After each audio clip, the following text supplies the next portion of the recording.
bucurăm că am reușit un rezultat foarte bun timp de cele 3 zile de turneu. Astăzi am avut un început puțin mai greu, dar am revenit și am făcut diferența.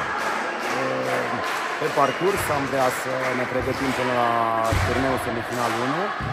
Anul acesta, eu spun din punctul meu de vedere, am putea să mergem în finala campionatului național.